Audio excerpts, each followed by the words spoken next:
Making good financial decisions day to day can be tough, but we really just have to be honest with ourselves about what we really want. Once we've decided what we really want, there is no stopping us.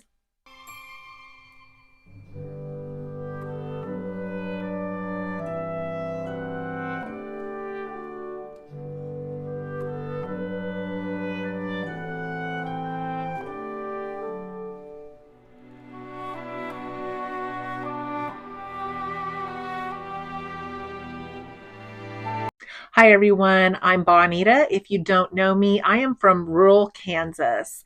I live in the country. I live about an hour from the city.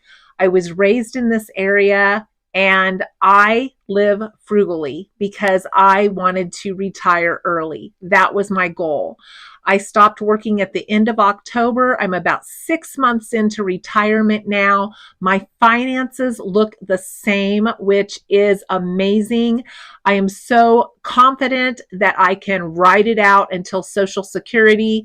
However, they are talking about raising those ages. So we have to stay abreast of that information.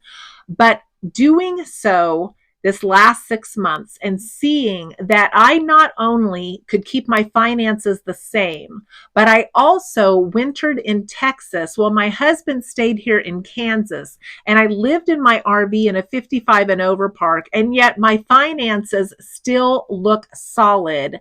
That was such a confidence builder for me.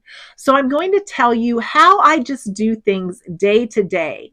I don't really put a lot of thought into them. I have talked about adding to our frugal bag of tricks, and I feel like that's so important because then living frugally, it just comes naturally to us, and we are able to do things as we go through our day-to-day activities and not really think about it that much, but say, hey, I can do this and save here. Hey, I can do this and save here. And it all just flows together. This last week, I did a few things and I started jotting them down to share with you because they are things that just flowed into my week and yet saved us money.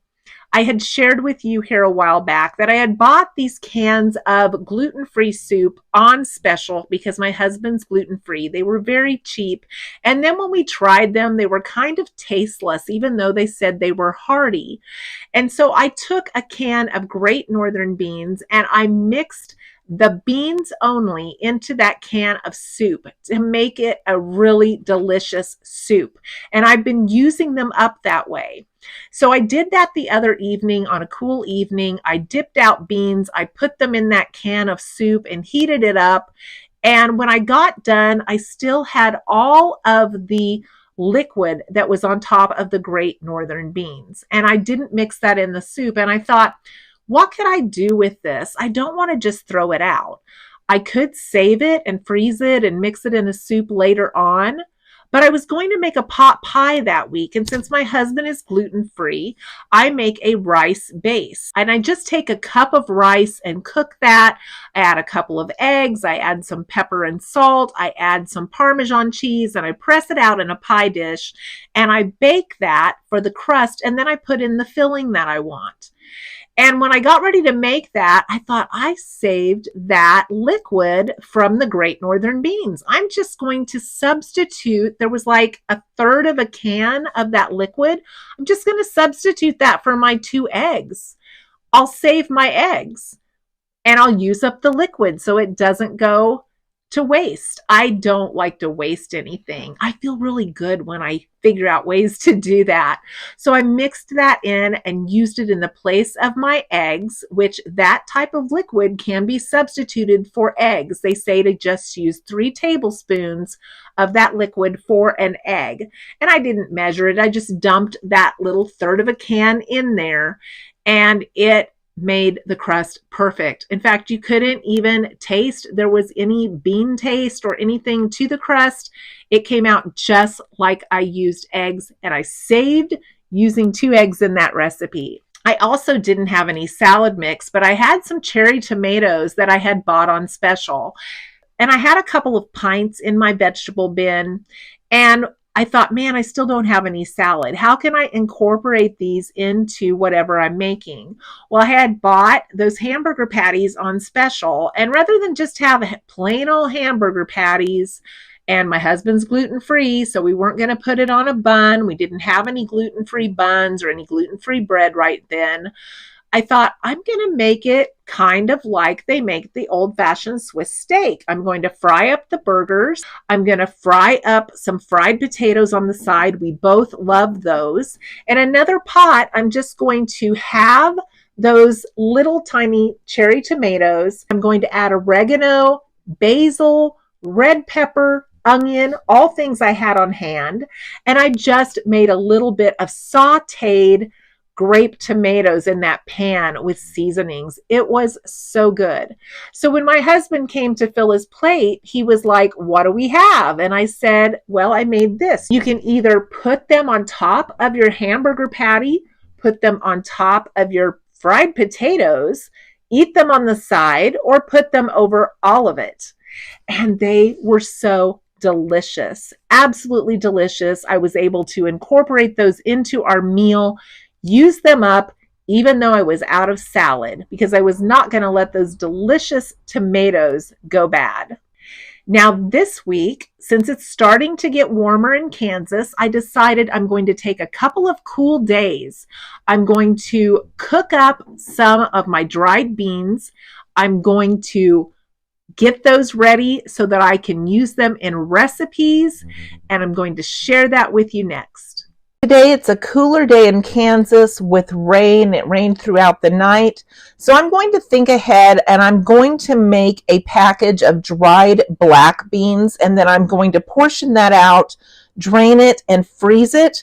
So I will have it for some taco dishes this summer when it's hot and I don't want to heat up the kitchen, because I can make so much more beans from these dried beans than I can from a can of beans. It's so cost effective. So that's what I'm going to do today. So I have a package of 16 ounces of black beans. I'm going to add in about 6 to 8 cups of water. And then I'm going to cook these non-seasoned today. And then I'm going to drain them, cool them, package them for freezer. I like to do burrito bowls, taco bowls with Polska kielbasa. I like to do it with chicken. There's so many different ways you can do this in the summertime for a nice, refreshing type of meal. You can add your lettuce to your taco bowls. So that's what we're working on today. There are so many ways that we can incorporate those different taco bowls, like I was talking about, or burrito bowls, or whatever you want to call them. Black beans and corn on one side, tomatoes, guacamole, rice.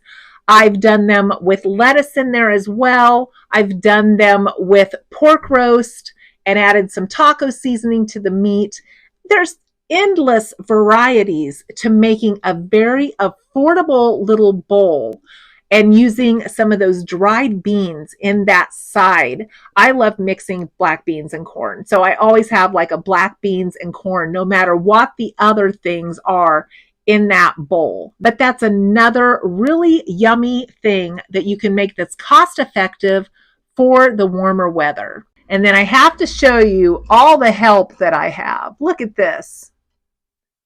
Nothing is sacred around here. They climb on stuff in my office and keep me company all day long. But when I made that chicken pot pie, I always cook a whole chicken, and then I divide it into 4s of pre-cooked chicken, put it in baggies, I freeze it, and then I just pull that cooked chicken out at any time and make it into a recipe. Now, normally 1/4 of that chicken will make 2 large 9-inch pot pies. Since I only made 1 pot pie this time, I only used half of that bag of chicken. So I still have enough to make another recipe. So spreading stuff out like that, adding more vegetables to some of our main meals, adding more other ingredients so it's not just a meat and a potato. That's what we've gone to save money around here. The food is still delicious, but it's not as costly. We've been able to incorporate new recipes into our routine. We haven't missed doing it the old way at all.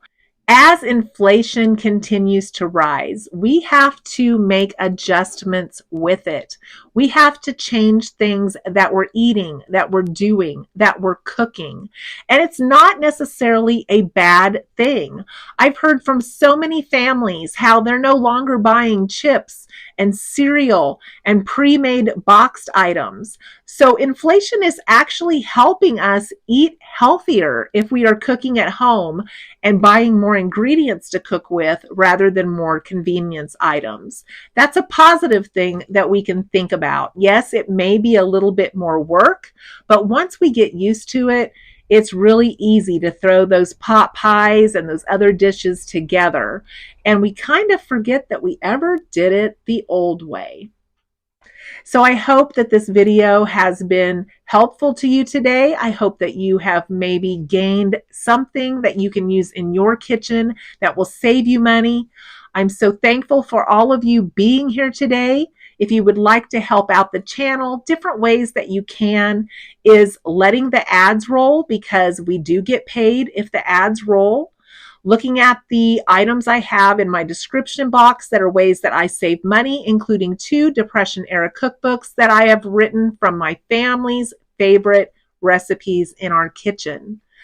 I hope to see you in the next video. Thanks again for being here.